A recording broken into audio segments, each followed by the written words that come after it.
इस पूरी ऑर्गेनाइजेशन को चलाने के लिए आप नीचे डिस्क्रिप्शन से हमारे ऐप को डाउनलोड कर सकते हैं, जिससे कि लॉ स्टूडेंट्स को, लॉयर्स को और आम आदमी जो लॉ जानना चाहता है वो पेड क्लासेस का लाभ ले सकता है। नमस्ते सदावत्सले मातृभूमि। आज मामला मुंबई हाई कोर्ट में कंगना रनावत का है। कंगना रनावत के अगेंस्ट में जिस प्रकार से महाराष्ट्र और महाराष्ट्र पुलिस, महाराष्ट्र सरकार, महाराष्ट्र की म्यूनसिपालिटी पड़ी हुई है, उससे ये लगता है कि महाराष्ट्र सरकार के पास कोई और कार्य नहीं है और वो सिर्फ और सिर्फ कंगना रनावत या अर्णब गोस्वामी को कैसे क्षति पहुंचा सकते हैं और कैसे क्षति पहुंचाएं, इसके लिए वो लगातार सोचते रहते हैं।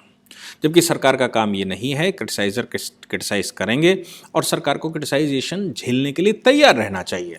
जैसे हमारे पूर्वजों ने लिखा है, हालांकि हमारे पूर्वजों की हुई कथनी में आज की तारीख में महाराष्ट्र सरकार विश्वास नहीं करती, ये केवल केंद्र की सरकार विश्वास करती है और उत्तर प्रदेश में योगी सरकार विश्वास करती है, लेकिन महाराष्ट्र सरकार विश्वास नहीं करती। जब हमारे पूर्वजों ने कहा कि निंदक नियर राखिए आंगन कुटी छपाए, निंदक को इतने नज़दीक रखिए कि वो आप जैसे ही आंगन में उसकी कुटी छपा दीजिए। आंगन से मतलब होता था जहाँ से सभी कमरों का, घर के सभी द्वार वहाँ पर खुलते थे। आप कुछ भी करेंगे तो आंगन में एक बार जाएंगे, इसलिए उसको, निंदक को वहाँ बिठाइए कि वो लगातार आपको निंदा करता रहे। उत्तर प्रदेश सरकार ने लगातार कहा, मीडिया चैनल से कहा कि आप हमें बताइए कि हमारी कमियां कहाँ हैं, हम उनको दूर करेंगे। इसलिए आपने देखा होगा कि उत्तर प्रदेश में आज अगर न्यूज़ छपती है तो कल ही उस पर एक्शन कुछ ना कुछ होता है। मीडिया ऑब्जर्वर ग्रुप्स उन्होंने बिठाए हुए हैं कि जो भी गड़बड़ी आती है, जो सूचनाएं आती हैं, उन पर तुरंत एक्शन लिया जाए। केंद्र की सरकार भी कुछ इस प्रकार की मीडिया चैनल्स जैसे ही बोलते हैं तो वो अपने आप को सुधारात्मक कार्रवाई करते हैं। लेकिन महाराष्ट्र सरकार को जब पूर्वजों से ही लेना देना नहीं है तो पूर्वजों की कथनी से क्या मतलब है। यहाँ पर निंदा करना और ऑनरेबल मुंबई हाई कोर्ट ने जिस प्रकार आज कहा, सुनवाई करते हुए ऑनरेबल जस्टिस सिंधे ने कहा कि ऐसा लगता है कि जो रूलिंग पार्टी के विरुद्ध या रूलिंग पार्टी को क्रिटिसाइज करेगा उसको देशद्रोही घोषित किया जाएगा। ऐसा एक ट्रेंड बन गया है कि जो रूलिंग पार्टी के विरुद्ध बोले उस पर देशद्रोह बना लीजिए। यह बात ऑनरेबल कोर्ट ने तब कही जब कंगना रनावत को मुंबई पुलिस ने एक नोटिस दिया और जनवरी की एक तारीख दी कि आप जनवरी की इस तारीख को पुलिस स्टेशन पर उपस्थित हुइए, हम आपका इन्वेस्टिगेशन करना चाहते हैं। मामला क्या था? कंगना रनावत जो ट्वीट कर रही हैं और उन्होंने जो पीछे ट्वीट किए महाराष्ट्र सरकार के लिए, वो महाराष्ट्र सरकार को नागवार महसूस हुए। इसलिए महाराष्ट्र सरकार ने कभी उनके बैंगलों को गिरवाया, ऑनरेबल हाई कोर्ट ने उनको रिलीफ दिया, कभी उन्होंने उनके खिलाफ मुकदमा दर्ज करवाया, कभी पुलिस स्टेशन। तो कंगना रनावत इस मामले में हाई कोर्ट चली गई FIR क्वेश्चन के लिए। अब मैं पूरा मामला आपको बताता हूं कि मामला आखिर है क्या। मामला है कि मुंबई में एक एडवोकेट मुनव्वर अली सईद ने 156 क्लॉज 3 में कोर्ट में या लोअर कोर्ट में एक एप्लीकेशन किया। क्या एप्लीकेशन किया? एप्लीकेशन किया कि कंगना रनावत जो ट्वीट कर रही हैं वो देश विरुद्ध में हैं, वो देश के विरुद्ध में जाते हैं, इसलिए उनके खिलाफ एक क्रिमिनल कार्रवाई शुरू करने की अनुमति दी जाए। अब दो तरीके होते हैं कोर्ट के सामने कोई एप्लीकेशन जाती है तो या तो कोर्ट उस पर स्वयं संज्ञान लेकर मामले को चालू कर ले और या फिर वो उस पर इन्वेस्टिगेशन लिखवा दे। इन्वेस्टिगेशन लिखवाने के लिए उसको 156 क्लॉज 3 CRPC में ऑर्डर करना पड़ता है कि वो ऑर्डर कर दे और पुलिस को ये डायरेक्शन दे कि इनके खिलाफ FIR लिखी जाए और इन्वेस्टिगेशन शुरू किया जाए। इतनी बात समझ में आती है कि उन्होंने कोई ट्वीट किया, उस ट्वीट के अगेंस्ट में कंगना रनावत के विरुद्ध कोर्ट ने एक ऑर्डर कर दिया कि इस पर इन्वेस्टिगेशन किया जाए। अब उस पर इन्वेस्टिगेशन करने के लिए पुलिस के पास गया। हम सब जानते हैं कि पुलिस क्या क्या नहीं खेल रही है। अर्णब गोस्वामी के मामले में क्या नहीं खेला। अर्णब गोस्वामी के मामले में, TRP मामले में किसी को हड़काया जा रहा है, हंसा के लोगों को परेशान किया जा रहा है। बाकी के मामलों में उनकी गिरफ्तारियां चल रही हैं, उनके खिलाफ इन्वेस्टिगेशन चल रहे हैं और यहां तक कि एक privilege notice high court legislation डाल दिया लेजिस्लेशन से मतलब विधानसभा के अध्यक्ष ने प्रिविलेज नोटिस डाल दिया। आज उसकी भी सुनवाई ऑनरेबल सुप्रीम कोर्ट में थी। सुप्रीम कोर्ट ने उनको नोटिस इशू किया था और नोटिस में पहले विधानसभा ने नोटिस किया कि आप विधानसभा की कार्रवाई के विरुद्ध कैसे सुप्रीम कोर्ट चले गए, अगर भविष्य में सुप्रीम कोर्ट ये ऐसा कुछ कह दिया।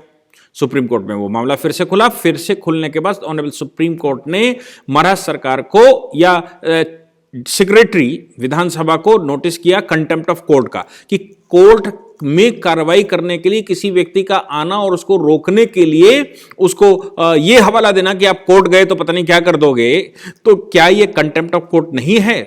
हालांकि उस मामले में डिप्टी सेक्रेटरी अपीयर हुए और उनके एडवोकेट ने कहा कोर्ट से कि महोदय ये तो कोर्ट का ये तो इनका कोई काम नहीं है, क्योंकि जैसा विधानसभा अध्यक्ष कहता है वैसा ये करते हैं, तो मामला तो विधानसभा अध्यक्ष के प्रति होना चाहिए। हालांकि कोर्ट ने विधानसभा अध्यक्ष के को नोटिस किया जा सकता है या नहीं किया जा सकता है, इस बात के लिए काउंटर एफिडेविट दाखिल करने के लिए पार्टी को बोला है और 2 हफ्ते की समय दे दिया। तो हम सब जानते हैं कि महाराष्ट्र सरकार किस प्रकार से अर्णब गोस्वामी पत्रकार को भी फंसा रही है और जो आम आदमी बोलेगा उसको भी फंसा रही है। कंगना रनावत के मामले में जैसे ही कोर्ट ने ऑर्डर किया कि इस पर एफआईआर दर्ज करके इन्वेस्टिगेशन किया जाए, वैसे ही इन्वेस्टिगेशन के लिए धाराएं कौन सी लगाई? सेक्शन 124 कैपिटल ए, देशद्रोह। ऑनरेबल कोर्ट ने कहा, क्या आपको यह भी मालूम है कि देशद्रोह क्या होता है? क्या रूलिंग पार्टी के अगेंस्ट में बोलना देशद्रोह होता है? क्या रूलिंग पार्टी को सचेत करना क्या किसी नागरिक का कर्तव्य नहीं है? साथ में उन्होंने स्पेशल पब्लिक प्रोसिक्यूटर से कहा कि श्रीमान जी, क्या पुलिस को कुछ आप वर्कशॉप नहीं करते क्या? पुलिस की वर्कशॉप करिए, उनको सिखाइए, उनको बताइए कि किस मामले में क्या नोटिस होना चाहिए और उस पर धाराएं कौन कौन सी लगाई जाएंगी। कोई भी मामला अगर कोर्ट उनके सामने आता है तो उस मामले में कब धाराएं कौन सी काम करती हैं। चूंकि कोर्ट ने ये इसलिए कहा क्योंकि पुलिस जो है वो नॉन लीगल लोग होते हैं, वो डायरेक्ट भर्ती से आते हैं, नॉन लीगल लोग होते हैं, उनको कानून की जानकारी नहीं होती, लेकिन उनके पास जो हथियार है उस हथियार का इस्तेमाल करते हैं, उल्टा करें या सीधा करें। तो कोर्ट ने कहा कि भैया आप इनकी वर्कशॉप नहीं करते क्या? इनकी वर्कशॉप करिए और इनकी वर्कशॉप करके इनको समझाइए कि कब मामला बनता है। ये सब ध्यान में रखते हुए ऑनरेबल कोर्ट ने कहा कि एक ट्रेंड चल गया है कि 124 कैपिटल ए लगा दीजिए, ताकि किसी भी व्यक्ति को जो बोल रहा है उसको बोलने से रोका जाए, उसकी स्पीच एंड एक्सप्रेशन की भाषा को रोका जाए, उसको इतना प्रेशराइज कर लिया जाए कि कल को वो सरकार की कमियां बताना बंद कर दे। हम यहां इसलिए बैठे हैं कि हम फंडामेंटल राइट्स को सिक्योर करें, इसलिए कोर्ट ने कहा कि हम इसकी रेगुलर हियरिंग करें। उससे पहले हम प्रोटेक्शन कर रहे हैं। कंगना रनावत और उनकी बहन को कोर्ट ने प्रोटेक्शन दिया है और यह कहा है कि पुलिस के अगेंस्ट में उनको प्रोटेक्शन दिया जाता है और अगली तारीख उनको दी जाती है कि रेगुलर हियरिंग इस मामले में होगी कि एफआईआर क्वैश करनी चाहिए कि नहीं करनी चाहिए, क्या इस एफआईआर में कोई सब्सटेंस है भी कि नहीं है। क्योंकि 124 कैपिटल ए लगने का मतलब होता था कि उनकी बेल भी नहीं हो सकती। 124 कैपिटल ए यानी कि देशद्रोह का मामला लगने का मतलब लोअर का काम खत्म हो गया। अब वो अगर गिरफ्तार होती हैं तो हफ्ते 2 हफ्ते तो अंदर रखेंगे जब तक हाई कोर्ट आएंगे।